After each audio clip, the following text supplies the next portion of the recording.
যাইবে না। দাঁড়ায় গেছেন যে আমরা তো মনে করছি মোল্লা মুন্সি যা কয় ভালোই কয়, এই জন্য খাড়ায় গেছি আপনার লেগে। তো তালে তাল দেওয়া যাবে না, হুশ ঠিক রাখতে হবে, জোশে হুশ হারানো যাবে না। এই দেশ অনেকভাবে শাসন হয়েছে, শাসন হয় নাই, প্রকৃত শোষণ আর জুলুম হয়েছে। আসতে বলবেন না, জোরে বলেন। সব দেখা হয়ে গেছে। এবার আমরা মুসলমান হিসেবে আল্লাহর কাছে যেতে হবে, মরতে হবে। দুনিয়ার ধান্দাবাজি আর টুং ফুং টিকবে না, কবরে যাওয়া লাগবে। একজন মুসলমান হিসাবে চাই এই দেশ আল্লাহর কোরআন দ্বারা শাসন হোক, ঠিক না বেঠিক? আল্লাহ তাআলা সমস্ত মুসলিম উম্মাকে ঐক্যবদ্ধভাবে আল্লাহর জমিনে আল্লাহর দ্বীন প্রতিষ্ঠার জন্য জীবনের শেষ রক্ত বিন্দু দিয়ে হলেও চেষ্টা করার তৌফিক দান করুন। জিব্বা লড়াইয়া সুন্দর করে বলেন আমিন। যুবক যুবক পোলাপানে খেতা কম্বল গায়ে দিয়া মাফলার দিয়া চেহারা পেঁচাইয়া যেমনে বয়ে রয়েছে, মনে হয় সব শীত হেরই ধরছে, এত শীত আপনার। সুবহান আল্লাহ, আলহামদুলিল্লাহ একটু মাফলারের ফাঁক দিয়ে কয়ে দিয়ে ইনশাআল্লাহ বলেন। এবার বলেন, এই বিশাল আসমানের মালিক কে? মাশাআল্লাহ। কিছু মানুষ আছে এক কাপ চা দুইটা বিড়ির জন্য বেনামাজি নেতার পিছনে ফেনা তুলে স্লোগান তুলতে তুলতে, আর ওয়াজে বইলে ঠান্ডা হয়ে যায়। জুমে গেছি গে হুজুর আমরা, জুবান আল্লাহ কন আইবার চায় না মুখ দেয় জুবান আল্লাহ। ওই বিরিয়ানি দেবো 3 প্যাকেট, ম্যাডাম রেও কই তুমিও কও সুবান আল্লাহ। এবার আপনারা বলেন, এই জমিনের মালিক কে? মাশাআল্লাহ। চট্টগ্রাম এক মাহফিলে গেলাম, তো যুবকদের মাহফিল, তো ভিতরে দুইকা দেখলাম ওয়ালে ওয়ালে লেখা যে সৃষ্টি যার, আইন চলবে তার, জমিনে চলবে। এবার বলেন, সৃষ্টির স্রষ্টা কে? আল্লাহ তাআলা। আইন চলবে কার? আল্লাহ। এটা মুখ দিয়ে কইলে হইবে না, মন থেকে বলতে হবে। মুখে বলেন একটা, অন্তরে আর একটা। এই খাসলাত হলো মুনাফিকদের। মুনাফিকরাও কিন্তু নবীর পিছনে দাঁড়ায়া লম্বা পাগড়ি পইরা নামাজ পড়ছে। এই যুগের ইসলামের সবচেয়ে বেশি ক্ষতি করে নামধারী মুনাফিকরা। তাদের কারণে একত্রিত হওয়া যাচ্ছে না, খালি ডিভাইড তৈরি হয়। তো দিল থেকে দোয়া করি আল্লাহ তাআলা সকলকে ঐক্যবদ্ধভাবে ইসলামের জন্য, দেশের জন্য। একটা জিনিস মনে রাখবেন, দেশে যদি ইসলাম প্রতিষ্ঠিত হয় সব দল ভালো থাকবে। কথা কন না কেন? হিন্দু তার অধিকার ফিরে পাবে, খ্রিস্টান সে তার ধর্ম নিয়ে চলবে, কেউ কারো উপরে জুলুম করার দুঃসাহস দেখাবে না, চান্দাবাজি আর ধান্দাবাজি হবে।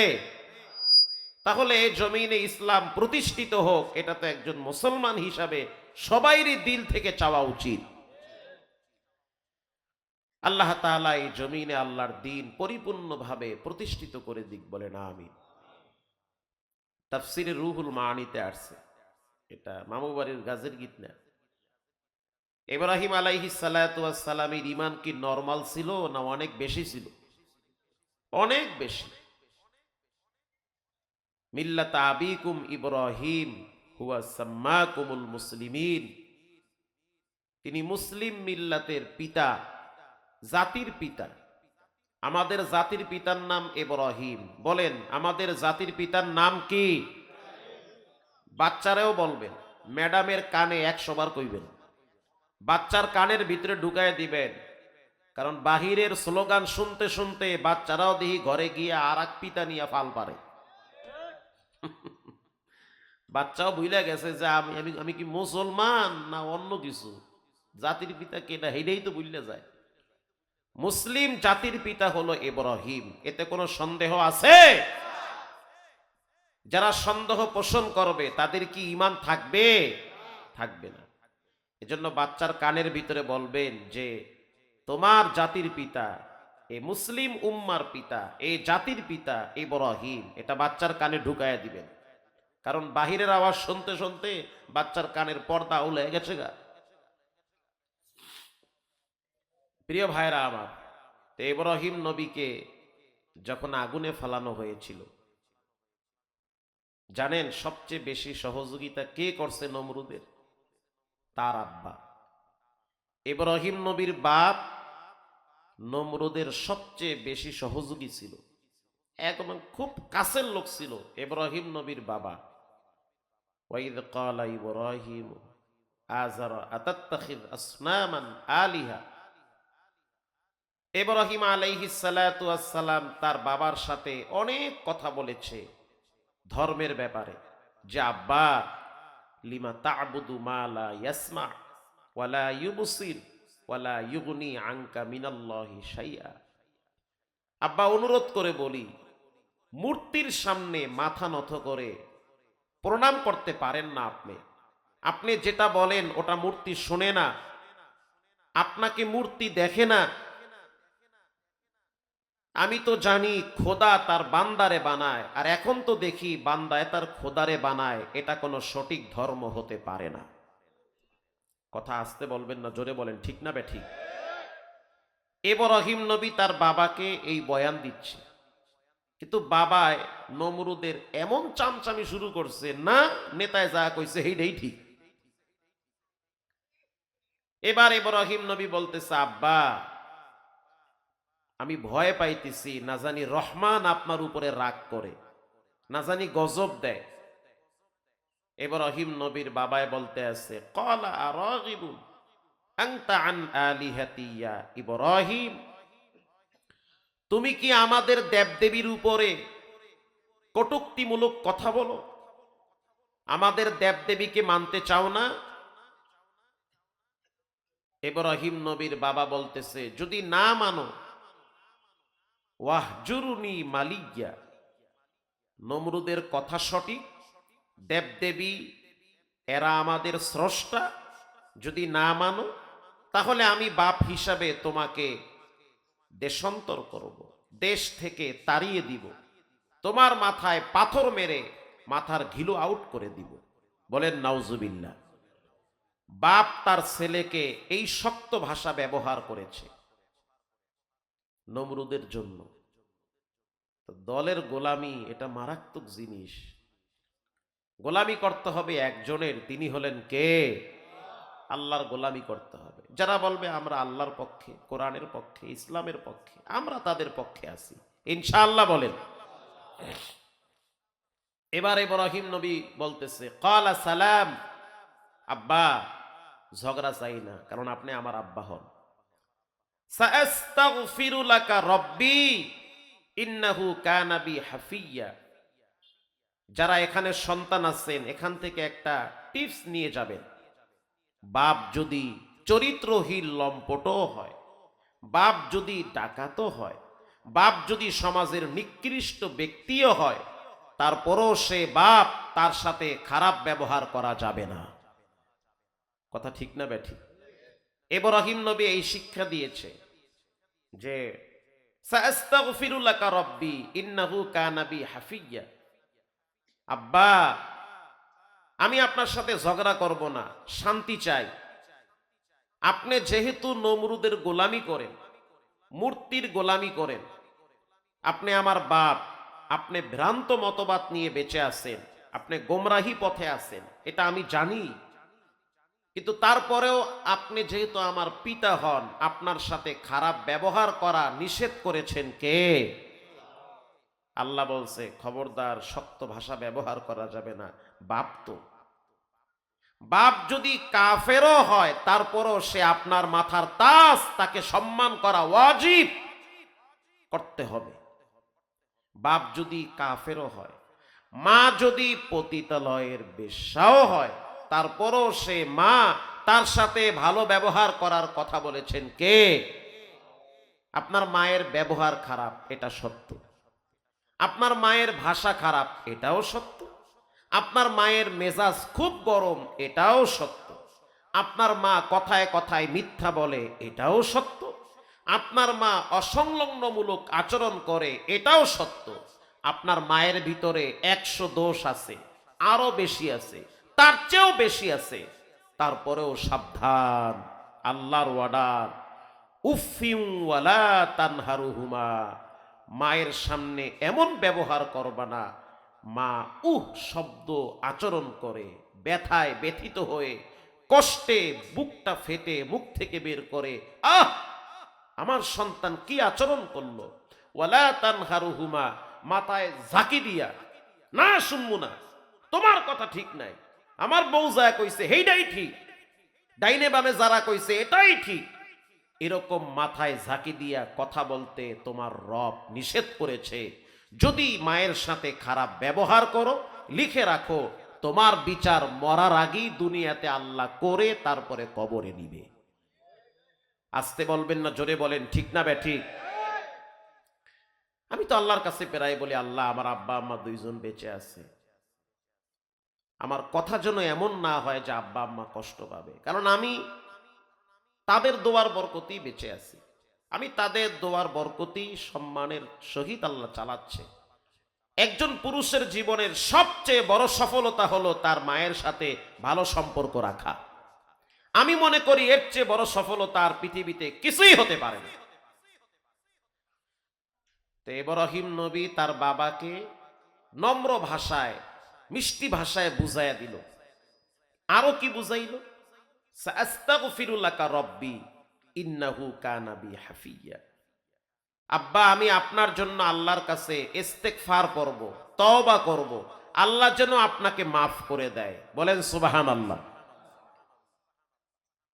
বাপ ছেলের মাথায় পাথর মেরে হত্যা করতে চায়, বাপ ছেলেকে দেশ থেকে তাড়ায়া দিতে চায়। এমন কি সমস্ত তাফসিরে এসেছে, ইব্রাহিম নবীকে যখন আগুনে ফালাবে, আপনাদের কি আমার কথা বুঝতে কষ্ট হয়? ইব্রাহিম নবীকে যখন আগুনে ফালাবে তখন তার পরনে একটা পায়জামা ছিল। তাফসিরে ইবনে কাসিরে আসছে পায়জামাটা ঢোলা ছিল। ইব্রাহিম নবী সুস্বাস্থ্যের অধিকারী ছিল।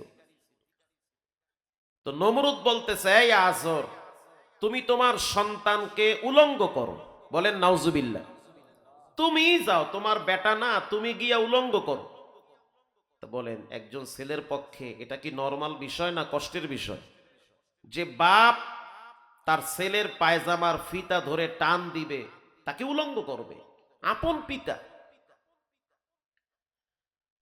আহা, নবীর ঘরে জন্মগ্রহণ করেও হেদায়েত পায় না, নবীর বাপ হওয়ার পরেও হেদায়েত পায় না, নবীর কন্যা হওয়ার পরেও হেদায়েত পায় না, নবীর স্ত্রী হওয়ার পরেও হেদায়েত পায় না, নবীর চাচা হওয়ার পরেও জান্নাতে যাবে না। তো বুঝতে হবে হেদায়েতের মালিক নবীর হাতেও না, হেদায়েতের মালিক কে? আল্লাহ তাআলা। হেদায়েত বড় দামি সম্পদ। জন্মের পরে মসজিদ দেখছি, আলহামদুলিল্লাহ। নামাজের টাইম হইলে দিলটা চায় মসজিদে দৌড় মারতে, আলহামদুলিল্লাহ। এই মানসিকতা, এরকম দিল আপনাকে আমাকে তৈরি করে দিয়েছেন কে? আল্লাহ তাআলা। আজর এবার ইব্রাহিম নবীর পায়জামার ফিতা ধরে টান মারবে। ইব্রাহিম নবী লজ্জায় মাথা নত করেছে, চোখের অশ্রু ছেড়ে দিয়েছে। এতক্ষণ ইব্রাহিম নবী কান্দে নাই। তো জিবরাইল আইসা বলতে আছে, ইব্রাহিম কেন কাঁদেন? বলে, আমি এজন্য কাঁদি যে আমি মনে করছি এই বিপদে আমার আব্বাই বুঝি আমার পাশে থাকবে, কিন্তু দেখলাম বাবাও শেষ পর্যন্ত নমরুদের গোলামি করে। এই দুঃখে আমি কাঁদি যে বাবা আল্লাহর দিন বুঝতে পারল না, তাকে উলঙ্গ করা হয়েছে, বিবস্ত্র করে দাঁড় করায় রাখা হয়েছে। নবী করিম সাল্লাল্লাহু আলাইহি ওয়াসাল্লাম বলেছেন, আউয়ালু ইউকসারু ইয়াউমাল কিয়ামাতি ইব্রাহিম আলাইহিস সালাতু ওয়াস সালাম। কিয়ামতের দিন সর্বপ্রথম আল্লাহ তাআলা জান্নাত থেকে পোশাক এনে ইব্রাহিম নবীকে পরিধান করে ধন্য করবে। সুবহানাল্লাহর পাওয়ার আরো বাড়ায়া দেন। তুমি আমার দ্বীনের জন্য তোমাকে বিবস্ত্র করেছে, আল্লাহর জন্য তোমাকে উলঙ্গ করেছে। যাও, হাসরের ময়দানে প্রথম জান্নাতের পোশাক তোমাকে পরানো হবে। এরকম অত্যাচার, জুলুম, নির্যাতন যুগে যুগে আলেমদের উপরে হয়েছে শুধুমাত্র হক কথা এবং কোরআনের পক্ষে থাকার কারণে। আসতে বলবেন না, জোরে বলেন ঠিক না ব্যাঠিক। প্রিয় ভাইরা আমার, এবার জিবরাইল বলতে আছে, আমি তো জিবরাইল, আল্লাহ আমাকে 600 ডানা দিয়েছে, একটা ডানা দিয়ে যদি আঘাত করি নমরুদের অগ্নিকুণ্ড বঙ্গোপসাগরে চলে যাবে।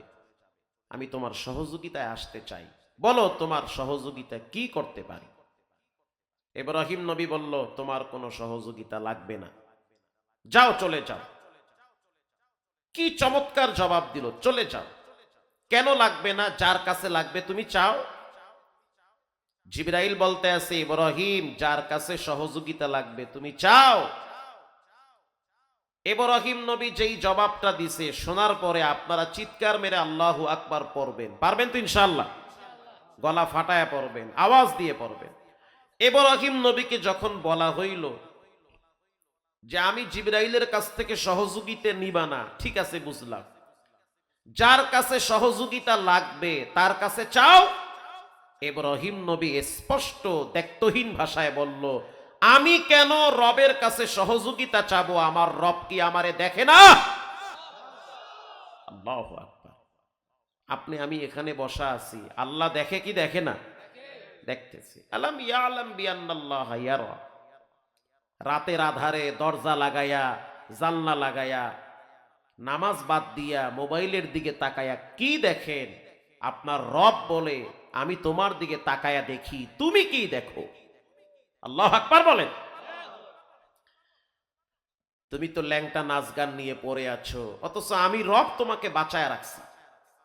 জানলা দরজার ফাঁক দিয়া বাতাস পাঠায়া